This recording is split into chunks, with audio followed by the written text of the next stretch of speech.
Hi, everyone. Welcome to our ACE Partners channel. This is Ray and Anastasia. Hi. And we're ACE Partners, and we're real estate consultants here in Vancouver, beautiful British Columbia, Canada. And today we want to talk to you about this really interesting video we saw the other day. It's about New Yorkers being priced out of the real estate market.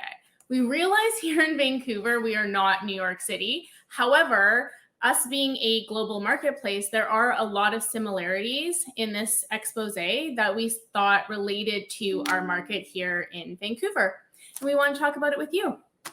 Should we watch it? Here we go.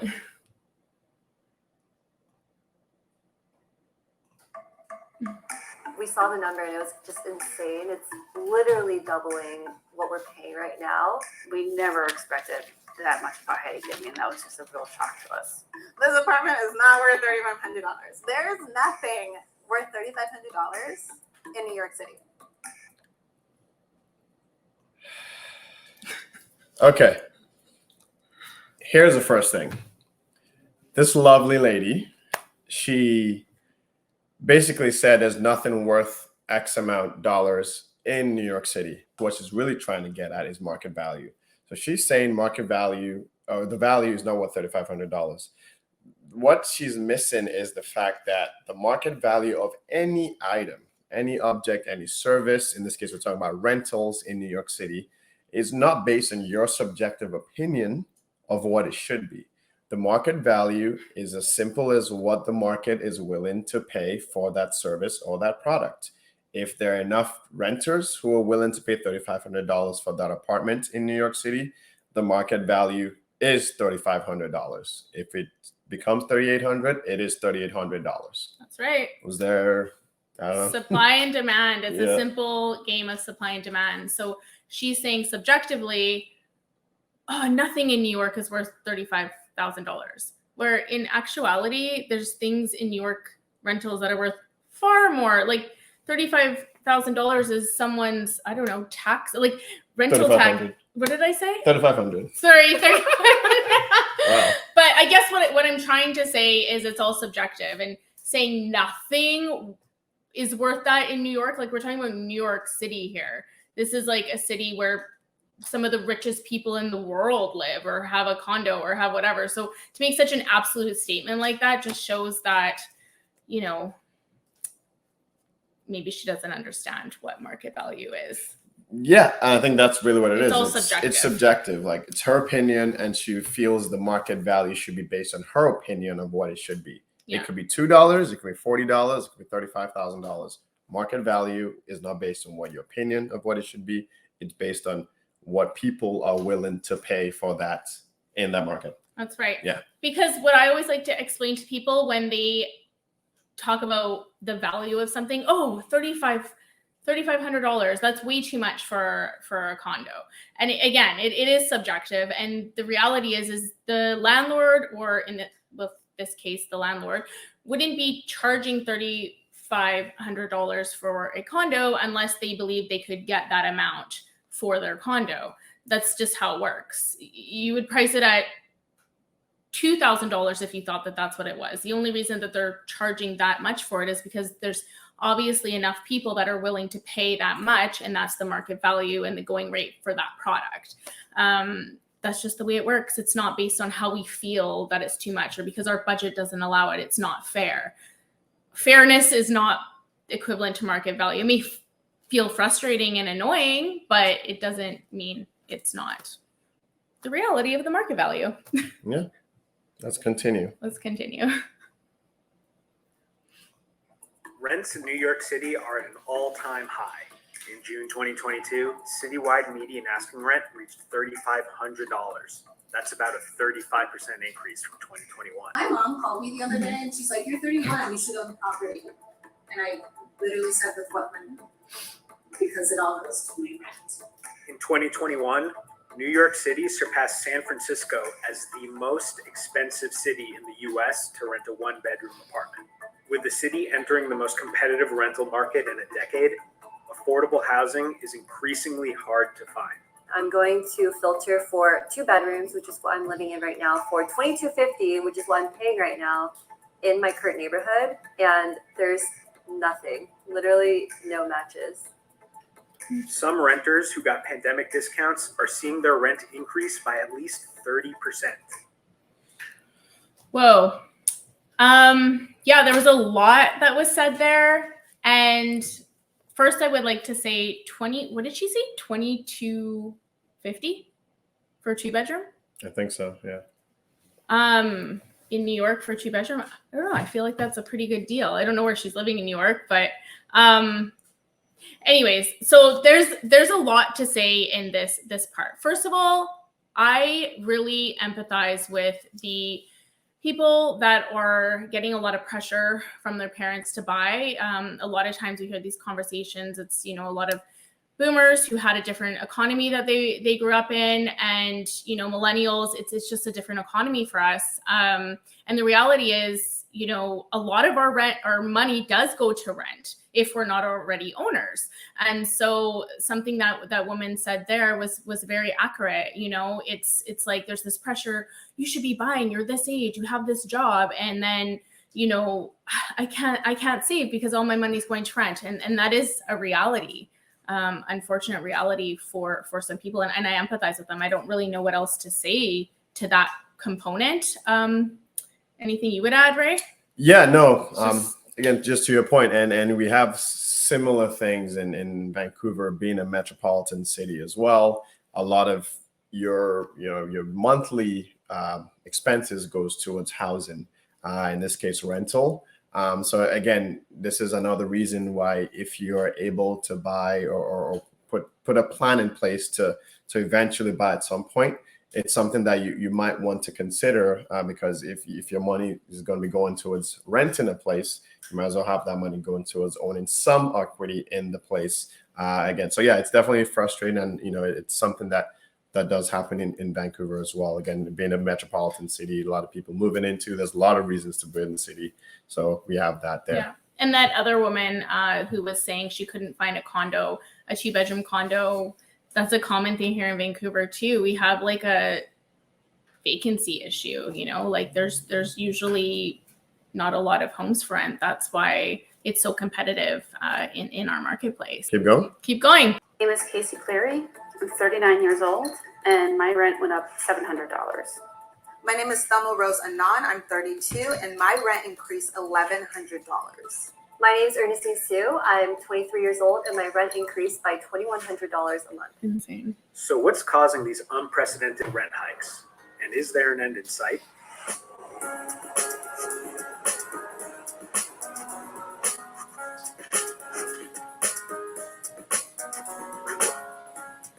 New York's been expensive for a very long time, and it has to do with demand, right? People want to live here. I saw an episode on Oprah with my mom about making a vision board. So I made one when I was 17 before college, and I had New York on there, Manhattan. Everything's here. You have all walks of life. Anything you want, any cuisine you want. You have Broadway, museums, everything. Couple that with persistently low housing supply, and you have a recipe for extremely expensive city. Yeah. That's Vancouver. That's Vancouver. Like, you can insert Vancouver, replace with New York City, and you have a similar situation. And the unique thing about, Vancouver, I would say in Canada wise too, is, in terms of a city with the lifestyle, the outdoors, you have proximity to the ocean, the mountains, and the weather, relatively speaking, you don't have as much snow as other places in Canada. A lot of people find that desirable. Those are reasons the demand to come to Vancouver is high, similar to New York. Yeah, we have all the concerts, we have all the outdoors activity, we're close to Whistler, we're close to the Okanagan with wine country. We're just like in a really great, little pocket of the world. And it was already attractive. Vancouver's already attractive to people from within the country, and then within North America here and there. Now we're like this global city. Everybody knows Vancouver, and it's, it really reflects in rent increases and all those kinds of things. Yeah. You get cuisine from everywhere. Yeah, exactly. Yeah, part. exactly. And, if you're watching this from Vancouver, you know the opportunities available in Vancouver. So again, the main gist is the demand is there and the supply is not catching up to the demand. Yeah. So Vancouver is an expensive city to live in, Yes. just like New York is. It's an expensive city, and a lot of people want to live here from all over the world, not just locals, like not just people within BC or within Canada. People globally want to live in Vancouver, which makes it very, very desirable. Let's keep watching. Go. After the pandemic hit in March 2020, New York City's population dropped by about 340,000. Renters are fleeing New York City, leaving a record number of empty apartments in Manhattan. And as vacancies rise, rents are dropping. So media, it's useful for some information, but don't listen to everything you hear completely. Take everything with a grain of salt. There's a lot of hype. Definitely a lot of hype. But to be fair, though, like I think Yeah, when the pandemic first happened, that's true. For the first couple months there was a lot of uncertainty. When things were locked down, we didn't have any concerts, we didn't have a lot of amenities and activities, at least in the downtown core, That's true. that attracted people to live That's in true. there. There were some instances where people moved out of the downtown core, or maybe they were able to work from home, and then they were able to either That's rent or buy something in the suburbs so they can work remotely. It was like a ghost town down there. Yes. You'd go there and it was a ghost town. There was no concerts. Everything got canceled. It really felt like the apocalypse. Like it was like, what's happening? Right. Everything's gone. So yeah. Yeah. So for a little bit of for a little window there, and again, Mhm. there's the similarities with New York here, there were opportunities for rentals, some vacancies in the rental market. So That's similar to New York, again, when the pandemic first happened. So we're talking like a couple of months It's a here. really good point because I remember several people relocating from the valley where it's usually more affordable. And then they finally saw their opportunity to move downtown Vancouver and have that type of lifestyle, the walkability to the ocean and the parks and all those kinds of things. Some of those people saw that, they had an opportunity to get to live downtown. And then when things opened up, they'd have that space, right? That opportunity to go to the restaurants and all the things. So that was a temporary reprieve Yeah. from the rental market in downtown Vancouver. Good point. So similar to New York as well. That's true. Okay, Let's go. Keep watching. When the pandemic happened, a lot of us millennials, Gen Z, we kind of laughed that we are finally able to afford to live in the city that we love so much. At the height of the pandemic, a third of listings in New York City were offering rental concessions in the form of 1 month or more of free rent. Being a landlord in the beginning of the pandemic was quite scary. There were so many unknowns. And as New York City started to shut down, there was this concern, well, what about all of our units? Are tenants going to be able to pay rent? What's going to happen? We have a lot of expenses as small landlords, our mortgages, our city bills. So they brought up some really, really good points there. And it really links to what happened here in Vancouver as well. Now, we have a lot of, we call them mom and pop landlords. Ray and I are investors as well. We have clients that are, we get into these conversations a lot where they think, the landlord's this big bad guy that's sitting on a pile of money. And a lot of times it's just a mom and pop landlord. It's someone who's, maybe not a boomer, who's not going to usually most likely get a pension. We need to plan for our retirement. So that's like one of our ways of diversifying our income is investing in those kinds of things. And it's pretty tight sometimes, right? Because you need to really sacrifice, save the money, get the property, and have someone live in that property, also provide a home for someone. I think a lot of times, I don't know, I just want to say this, it's one of my little bones that I like to pick once in a while is just looking at the other side of the perspective. I know that sometimes there's a lot of, slumlord stories and we hear all these kind of horror stories.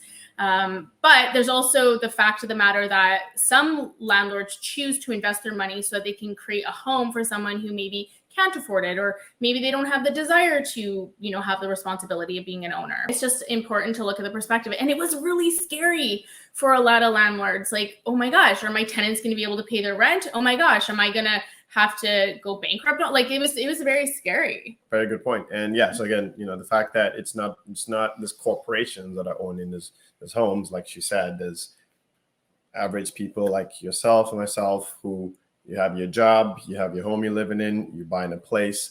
And so, yeah, some of the concerns, again, in the earlier time of the pandemic was what's going to happen. The landlords are also worried, are they going to lose their job? Concerned about the tenant as well.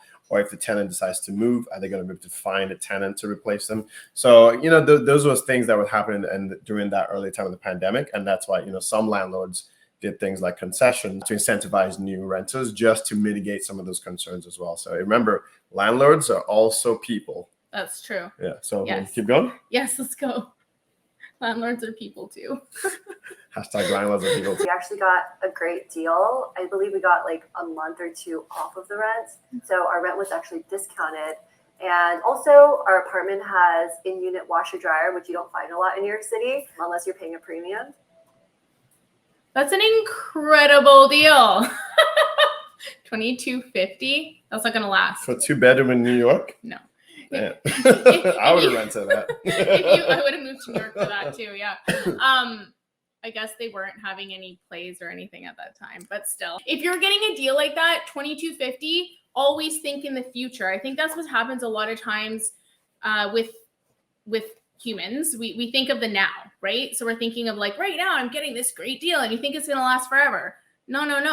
$22.50 is a break, whatever that difference is on the actual market value of what that home was. Save that money, pocket it, because chances are it's going to go up, or save it for a down payment for later or something like that. To the point we said earlier, a lot of landlords were given those breaks to ensure that they would have someone in the place. Yes. But as the city opened up, and similar with Vancouver, as things opened up, now you have more of a demand for the rental market. And Yes. back to what we were saying earlier, demand supply, all of a sudden renters are willing to pay more for the same, and kind of brings it back to what it was That's right. originally. That's right. And that's the new market price. Yes. Most municipalities have some sort of rent control. In a place like New York, they have different rules than we do here in Vancouver in terms of how much they can increase the rent. There, it's like, I'm pretty sure they could just jump it up. I can't remember what the rules are there. They have caps too. Do they have caps too? But different from ours. I don't know. I'm not in the And in that's the- why there's some differences. But Yeah. I think the general gist of what we're saying is, at the time, that was a discounted rate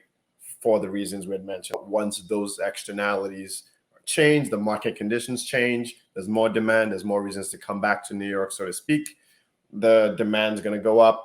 You still have generally about the same amount of supply, so the market price is going to go up. And I think that's where the rest of this video is going to come and explain Cheap to us. rent is not going to last forever. Yeah, that's Always plan for the future. very, very important. Because think about it, for the landlord, I would just add, their taxes go up, all of their expenses go up, their interest on their mortgage or whatever they're carrying will go up. So something's got to give. Keep going. Let's go. All right, let's go. Casey and her husband had been living in their Upper East Side 1-bedroom apartment since 2015 and received a $450 rent cut during the pandemic. We really strongly considered moving out and finding a new apartment, something with better space for the same price. But our landlord actually came back and said, we'll lower the rent to X amount. So we were pretty happy. Thelma has been living in New York since 2018. In 2020, she reached a personal milestone and got her own 1-bedroom apartment. So I found this apartment on Street Easy for $1,882, and it was a 1-bedroom, and I thought that was an incredible price because you can never find that in New York. So I instantly jumped onto it. And then it increased to $2,400 the next year. There's been a lot of times where I had oatmeal for dinner because I needed to pay my rent. And when the pandemic happened and I was able to not only find this place, but afford it because it became affordable, I was so excited. But that looming presence of rent increasing again was always in the back of my head. That would be tough. Yeah. It's like a $600 increase. That's huge. Yeah, I mean, it's hard to budget for Question. that. Would you eat oatmeal for dinner every night to live in New York? Or would you move out of New York to eat better food? Oh, that's for me? I mean, it depends on why I'm in New York. Oh, okay. So if I'm in New York to look, to gain exposure to different things, and maybe I want to get into Broadway or whatever it is I want to do. And living in New York is more valuable, then it's worth it to make the sacrifice. If that's the case. Okay, fair enough, yeah. For a certain amount of time. It's like the Right, sacrifices you right, have to right, make, right? I would say, because obviously for me to be moved to New York, there must be a reason. Right. It's a deep answer. Yeah. I don't know. How about you? I don't think I could eat oatmeal every night. I think I would rather, even though I don't like having a roommate other than you, but I wouldn't want to have any other roommate. But I think I don't know. I don't know. Like, to live in New York, part of living in New York is about like the cuisine and all of these kind of things. And if all your money is going to rent, I don't know if I'd really want to do that. But Yeah, I mean, that's fair. Like I said, we don't know what. anyways, it was a random reasons- thought. I just Fair heard her enough. eating oatmeal and I was thinking like, gee, man, I don't know. Yeah, no, that's fair. I don't really like oatmeal though. Yeah, that's true. I don't mind oatmeal. It's a Okay. good one. Anyways, Maple Ridge flavored oatmeal. Maple Ridge. you know you're a realtor when Maple is not Maple Ridge. I think it's just because you have a listing in Maple Ridge. Probably Maple Ridge. Yeah. But yeah. So, but on a serious note, On a serious note, I would say, yeah, that must be frustrating. Super frustrating. Having but like you said though, the price you got in 2020, yeah. that was essentially subsidized, so to speak. That would be frustrating, having to worry about planning your budget, because it's very hard to all of a sudden. It's very rare that you have a job that you're making an extra $10,000 every year easily, right? Unless you brought like a roommate in or something Right, like that. right, Again, right. it depends what you value. But one of the main things to think about here is the idea of future planning. We don't want to be at the mercy of a landlord. It's always a good idea to have a plan that is going to be a bit more stable. Obviously, there's always going to be uncertainties, whether you're a renter or an owner, but at least when you're an owner, you have a lot more skin in the game, therefore more ability to have some stability. In mid-2021, New York City began to come back to life as vaccines became available and restrictions were lifted. New York City is dead forever. That was the proclamation from Sun last year when sidewalks across the city emptied and many small businesses closed their doors for good. But new data today shows a reawakening. Don't give in to the news hysteria. Don't make your decisions or rash decisions based on that. So if you were able to get a rental in New York City at a lower price, that's good. But like you said, that price may not last forever. Or if you have a home, don't panic sell, because you might miss out on an opportunity. So again, don't fall for media hysteria. That's there's a lot of noise always, and especially in this social media age. Me and my social media comments, like that would be another video. Social media is his favorite thing ever in the world. Rents soared as tenants lost the bargaining power that they had at the height of the pandemic. I've been in the business 13 years and I've never seen the rental market quite like this. I've seen it competitive, but not where there's bidding wars for rental properties. My original rent was $2,250, so they're saying if I want to renew the rent, it'll be $4,395. So, yeah. I actually did refresh my page because I thought this was an error. And I looked at the number and I just started laughing. $3,500. Like, I had to keep saying it out loud to myself because it was such a ridiculous number that I was like, this cannot be possible. This must be a joke. When we got a new lease increase, we really wanted to talk to the landlord and discuss an option of, can we negotiate a little bit, or is there any wiggle room? And they just spoke back within 15 minutes saying no, that they already gave us a preferred rate of that $700 increase. So they were not willing to budge on negotiations at all. For people's budgets to be affected so severely, you've got to make some really, really big life choices at that point. I mean, it just sucks. There's not really anything you could say other than how do you plan for that though, right? Like you come in and you're like, oh, I'm getting a really sweet deal, and you want to, live in New York. This is your chance. And then it goes up to another 600. You've got to make some really big life choices at that point. In Vancouver, we didn't have the same amount of increases, but we still had significant increases in market prices. I think the overall point we're making is during the pandemic, there was these opportunities. They were sort of temporary. And then as the cities came back, the market came back, the demand came back. Also, we have a supply issue in Vancouver as well as in New York. So I'll just talk about Vancouver. What's happened is a lot more people have come into the city. There's a lot more rentals that aren't on the market anymore because those landlords sold, because the prices also went up in the sale market. So not in the rental market, but for the end user, a lot of people entered because they also saw a great opportunity. We had historic low interest rates, and they got to see those margins jump exponentially. Someone who brought their Yaletown condo, so Yaletown is an area here in Vancouver. They bought their Yaletown condo maybe in like the early 2000s, and they saw that jump like double. So yeah, they're going to sell. They made the return a lot quicker than when they thought it was going to happen. So they sold, and they put that into maybe another investment or diversified or whatever it is that they chose to do. But the main point here is that's one more rental condo that's now off the marketplace for renters. So we have to take into consider again that farther lessen the supply that was already a short supply of rental units. So I would add that. So things change. Yeah, no, that's a fantastic point. That point right there, I would say is very key to. So there's the supply overall, but then the subsection of rentals available, because like you said, it transitioned from a lot of investor owners to end users. Yes. So it was great for end users who were able to get a deal at the time of buying with low interest rates, like you said. Yeah. But for tenants, and now you're competing with more of you competing for less inventory. Yes, and that then was a more fantastic people point. coming into the city too. We constantly have people moving to Vancouver from all over Canada, the world, students. Yeah.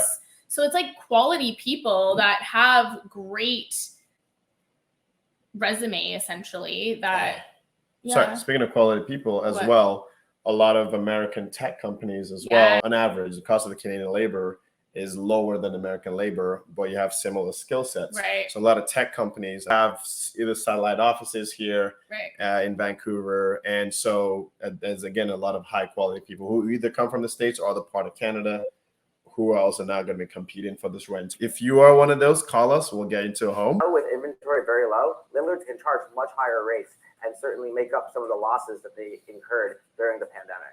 I think some of the misconceptions that people have about New York City landlords is that every single one is a huge institution just reaping in profits, when in reality there are a lot of small landlords, especially throughout Brooklyn and Queens, who maybe they live in one unit and rent out the other, and they're dependent on these renters to, offset their mortgage and expenses. Some landlords own so that they can, offset their bills, like she said, and also just provide a home for someone to love it as their own.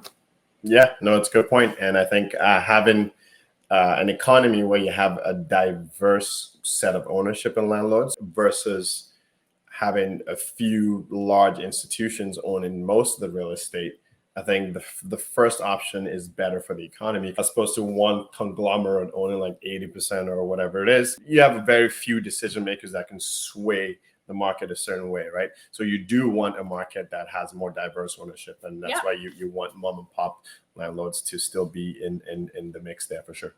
If I'm already checking off the boxes of what makes a great tenant, I have a full-time job, I make over 6 figures, I'm single, quiet, and I can't even afford to live here, who is the housing market for? You want to take this one? Yeah, I'll take this one. Okay.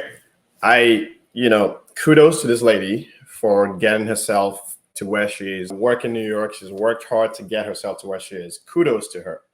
The thing is, there are a lot of other people that are similar to her. Mm-hmm. And, that's not to take away from all the achievements she's made, but somewhere like New York and Vancouver is similar to that as well, as you have people who are highly successful in their fields, want to move to the cities because they want those luxuries and they can, in a sense, afford to live in those cities. There's 1,000 other people like her, great candidates. And then if they're all competing for the same rentals, the market is going to increase based on that. You have all these amazing candidates, and you really have to choose. So really what it comes down to is price. So it kind of goes back to what we were talking about before, that $3,500. Obviously there's someone out there that has all those same attributes as she does, hard worker, has a good job, but that other person can afford the $3,500. That's what it comes down to. That's how supply and demand works. She and her husband left their Upper East Side apartment and moved into an Airbnb in the Bronx. We thought that was the best choice for us because it allowed for a lot of flexibility. They do offer short-term leases, which was really nice. It was almost like a sublet. We said no to $700, and we did think about that, but I think in retrospect, I would have done a little bit more research and looked for different apartments and put a little bit more effort into making a decision before we actually just said no to our landlord. We realized that after it was all said and done, the Airbnb itself really cost just about as much as the rent increase would have been at that $2,700. So it's interesting watching this video that this lady and her partner ended up renting an Airbnb. And she did mention that the Airbnb cost ended up being the same as the terms that she could have come with her previous landlord. She also did mention that in hindsight, she wishes she had done some research before, rejecting or countering her landlord's maybe proposal. Maybe this is a lesson to learn.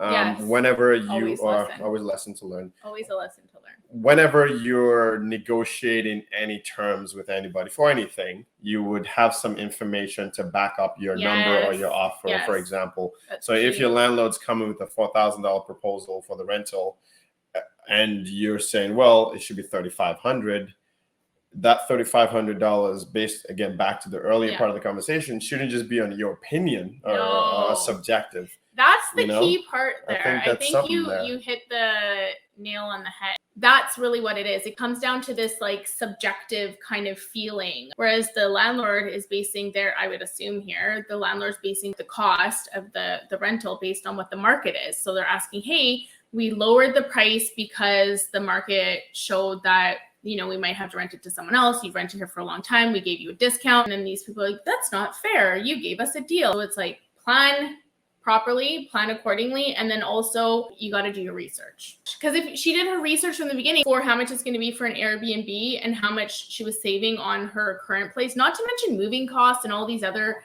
inconveniences, she would have saved herself a lot of headache, I think. Yeah, the same thing too when you're buying a home, you're negotiating, you have to research as a foundation. My apartment hunt, I grow frustrated because I see very blatantly the benefits of what boroughs have and what other boroughs don't. Like, what do I give up? Do I give up having access to be able to get food easily, or do I give up being able to walk to a doctor? Do I give up my safety because some neighborhoods are safer than others? Yeah, that's the reality. I mean, in Vancouver, we don't call them boroughs, but there's a reason why some locations and some areas cost more or less than others, because it's based on what is convenient. Convenience and sometimes safety really makes you have to make decisions on what's most important to you. The more value something has to more people, the more the price would be. That's right. So if you're looking at like a downtown, for example, more people are interested in the downtown market because closer to work, closer to restaurants, closer to sports venues, bars, etc. So the price point of a downtown will be higher than somewhere that's 20, 30 minutes away from downtown. But that being said, there's a lot of amazing areas as well. That's not just downtown, That's right. Which, you can save a little bit of, a couple of $100 extra a month and still have a similar quality of life. And you just have to transit to downtown. I think something really great about Vancouver and the surrounding area is every city is kind of creating its own little downtown.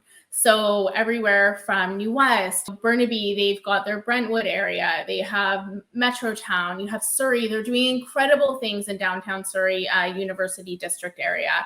Langley, it's got some really beautiful places there. Maple Ridge. There's a lot of really great little downtown, a lot of accessibility to downtown Vancouver for like the sporting events. And however, you actually get to live and eat and play and shop and do all these things in your own little area, which I think is great. It's good that some of these cities and municipalities around are making that decision even better, easier for people. And, you can still save a couple of $100 a month on your rent or mortgage, and you still maintain a quality of life. For a whole week, I was just breaking down, looking at the prices. One night, I literally called my mom and I was like, Mom, I feel like a failure. I can't even afford living in this city.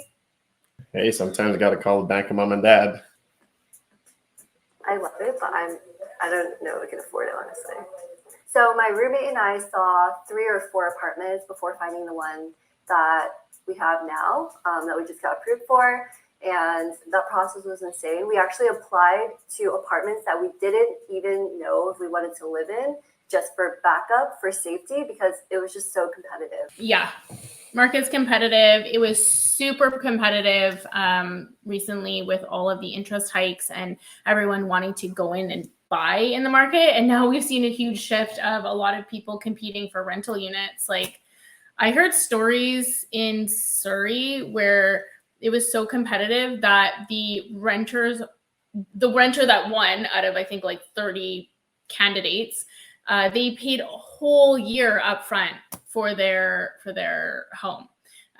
Obviously, that's going to be really lucrative to the owner because they're going to not have to worry about their tenant paying or what have you. But Yeah. Anyways, it's super competitive. It's a really, really competitive market in renters right now. Going back to some of the things we said earlier, where there's a lot of candidates who have the same credentials and their resumes are great. It just comes down to who can pay the most. Yeah, no, that's it. And just to add to what you're saying about the interest rate increases, you find some people maybe who were at the cusp of being able to afford a certain amount. That's true. All of a sudden, they're not quite there. And so they still stay in the rental market. And that's additional competition. So they're like, hey, they'll just continue renting as well. So another reason why the rental market is hot. Thelma's lease ends in September 2022. She won't be renewing. You know, I remember at the beginning of the pandemic how scary that was. And how, I mean, if you were here, it was very empty and scary. So to see New York come alive again has been incredible. And then to not even be able to continue to experience that joy simply because I can't afford to live here that's ridiculous. Because I'm like, okay, then what's next? It is looking more like I'm going to put my stuff in storage and go to Europe and work remotely there and hope that housing calms down in New York. Thelma ended up buying a one-way ticket to London. Hopefully I can come back once the market has cooled down a little bit and I can find a spot, or I don't know, maybe I'll officially become a London girl. I don't know. First of all, I really feel for her. It's super frustrating to have all these hopes and dreams and work really hard and then not be able to enjoy the fruits of your labor. And I empathize with her, and it's super frustrating, but also we have to give like a bit of a reality check in the sense that you're living in New York City and it's expensive. Like, New York is New York City. And so it's going to be expensive. It's a supply and demand issue. I feel like a broken record. It's a supply and demand issue. Not enough supply and a huge demand, especially now that things have opened up. And she suffered through like the worst of the pandemic living there, but she also got to live in New York at a discount because of that. So now she's going to be a London girl. Yeah. Isn't London more expensive than New York though? And that's what I was going to say. The interesting thing is, like, you know, I don't live in London to know the intricacies of what the market is like in London, but I would make some assumptions that being a metropolitan city, probably number 1 or 2 in the world, I would argue you're probably going to have similar things happening in the London market as the New York market. If we're having similar issues here in the Vancouver market, I would argue London would have similar things. So she lives in New York, and then to move to London, I'm assuming for London to be affordable, she's going to have to live like outside of like actual London city. That's okay. She's going to have it. You know what? For her, for this girl, I'm actually really impressed by her because she's been able to do really well for herself and create a job where she got to live in New York for a couple of years. Yeah, it sucks that she has to leave, but she has these opportunities, like she said herself at some point, where she has this privilege to be able to, you know, work abroad and be able to make a living for herself and have some experiences. And then maybe when she comes back, she can choose differently. I mean, she's young, right? She's a young, beautiful, intelligent woman. She's going to do well, I think. But what I would encourage her to do, or someone who's thinking like her, is plan ahead. Put some money in savings, invest it. I always like to suggest investing in real estate because it's the most sure thing, but grow your money in other ways because, you're going to throw it away in rent. Pay your own rent, not someone else's. Ernestine is moving to Brooklyn with her roommate. Her portion of the rent will be $2,200. I love it. Originally, I was very against Brooklyn, but I actually love this area. I like this area more than where I originally am living right now in East Village. I love how it's like right by the water, and there's so many cute restaurants around, and it just seems like it's like easier access to like healthy things I could do in everyday life. Didn't she end up paying more? Yeah, definitely the bank of mom and dad. But hey, it's no shame in that. You know what I mean? Like generational wealth, there's a reason that her parents were able to help her out. I mean, I'm assuming because now she's paying more money than she paid in her first apartment. Right. Right? Because wasn't that the issue? Like she got a huge rent increase and then they were thinking, well, if we're going to have to pay more money, then we might as well get something we like better. That's right. Which totally makes sense. And you know what? She did her research. That's what I like about this girl. Yeah, fair enough. She did her research and she's living in somewhere she likes more, asked for some help from mom, and she got it. Yeah, that's all right. It really does come down to supply and demand.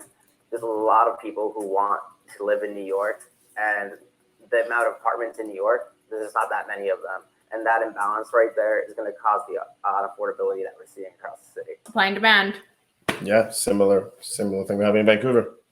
Exact same thing. It's nothing else to add to that. Nope. All right, we'll keep going. We have to see a lot of inventory come online. So that'd be people moving out of the city, or a large rash of construction being built, or if there's something going on with the demand side. If there's a ton of job losses, like in a recession, things like that, where people just couldn't afford what they could afford before, then that would also lead to prices to fall as well. So one of these two things has to buzz. The scales are starting to tip into buying. So if you look at that rent versus buy analysis, I think, as rents are at an all-time high, it's really worth looking at why am I spending $5,000 to rent when I could own the same apartment for less. Yeah, that's what happens. People are starting to pay the same amount of money for their rent that they would be able to pay for their mortgage. So then they start to look at the ownership model. I think that's what happened to us when we bought, actually. That is what happened. We realized that our rent was more expensive than it was for us to buy. So we're like, all right, let's buy. Yeah, that was many, many moons ago. Yeah. and that also, was a long time ago, but it's a good point, right? Yeah, that's a good point. And also, even some of our clients we found recently, some of our first-time home buyers or end users, they get to this point where they start to do the crunch the numbers. If I'm going to be paying that much, I might as well be paying to my own equity. That's true. And you have a little bit more stability because you're paying into your own home and equity versus being a renter where you're subjected to market conditions as well as the landlord. As an owner, things aren't perfect when you own. So let's make that clear. That's another video. But you have a bit more stability. And if you're paying the same amount for the stability or the more stability and more equity, a lot of people are starting to tip into that now. And so we're seeing some people move into the home ownership, which is, I think it's fantastic for them. I think the hardest part during this process was the mental strain that it took on me. It was hard to choose between whether I wanted to pay the premium of New York City for the opportunities that you get here, or, just move home and save my money. I really like this girl because she really does her research. This woman really weighed everything out. She asked her mom for help, and then she got what she wanted. So instead of, just making this decision, oh my God, it's so expensive and leaving, or, oh my gosh, it's so expensive, I don't want to pay it, or whatever it is, she ended up deciding, okay, well, if I'm going to pay this amount of money, I want to do it in something I like. So then she looked with her roommate to move into something that made more sense. And then in addition to that, looking at, she said, do I pay the premium to live in New York City or do I go back home? And I think, again, with Vancouver and in any decision in life, you have to do the trade-off. That's right. So the trade-off was, do I stay in the city for the opportunities and things that come with that, or do I move back home? And again, depending on what point in life you are or what resources you work with, you would have to make that trade-off a decision. Yep. And this goes whether you're renting or whether you're owning, size of the home. Again, we'll talk about that in another video. But again, so I think that trade-off is important in life. And that's just how life works. So that's actually a really good point. Everything has a trade-off. And I like that she said the premium to live in New York. She addressed the fact that New York is a premium city to live in. And I like that she really understands that there's a trade-off to living in different places. I'm optimistic. I think this is a temporary fix and something's got to break. I think that at some point the mayor is going to have to do something and we'll have more opportunities and more apartments out there. So I'm hoping that this lady's takeaway from her experience was a variety of things, like researching, understanding the value, what value is. And so that way you can make informed decisions. and not just hoping that the government would come in to step in. Yeah, I You know hope what so I mean? too. I think the government has its role, Yes. but we also have a responsibility of the part we can control. What I would say is I just think it's a bit unfortunate that her takeaway from what I'm hearing her say is that, you know, the government's going to fix it, because I think there's a bit of false hope there. I don't really think the government's going to do much to make it more affordable for people, but I mean, I could be wrong. I wouldn't say they wouldn't do much, but what I mean is, because at the end of the day, when we're talking about all the supply issues, the government has a part to play in that. That's true. But I think what I'm hoping is she's not, like you said, not just, she didn't learn anything else and just thinks government's going to come in and fix it. Because even if anything happens, it's going to be drawn out. It's going to take a while. That's true. And you still have to be responsible for your own decisions, research, and know what value and things like that are. That's true. So I think that's kind of what I was trying to get at with that. But Well said, sir. Being able to have this for 2 years has been so uplifting and so inspiring. I feel almost unstoppable, and I feel so grateful, and I see New York coming alive. But at the same time, New York is coming alive, I'm being pushed out at the same time. You know, New York tough is a saying, and it's true, but I feel like we're being beat down. And you can only be as tough as you can. You know what? I like this girl a lot. She's got grit. She's got a good perspective, and she's very optimistic about her experience. She understands that she's upset, and she's doing what she can, even though she's not happy about her, what are they called? The card she's been dealt. Mm-hmm. But she's, you know, making decisions. She's moving on. She's going to London. She's going to have a new experience, and she's going to keep rolling with it and keep going with her life. And I think that's really good. Everything you said, I think that's good. She will do well. She'll probably kill it someday. Oh, yeah. You might watch a video for a couple of years and she's running an agency somewhere in London or New York or wherever. I really like this girl a lot. I think she's a real go-getter. She's incredible, and she's going to make it at whatever she does in life. She has a great head on her shoulders, and she is, you know, like she said, New York tough. She's a tough girl, and I think she's going to succeed. And everyone in this video, this expose, I think was great because it gave a lot of different perspective about different people's problems.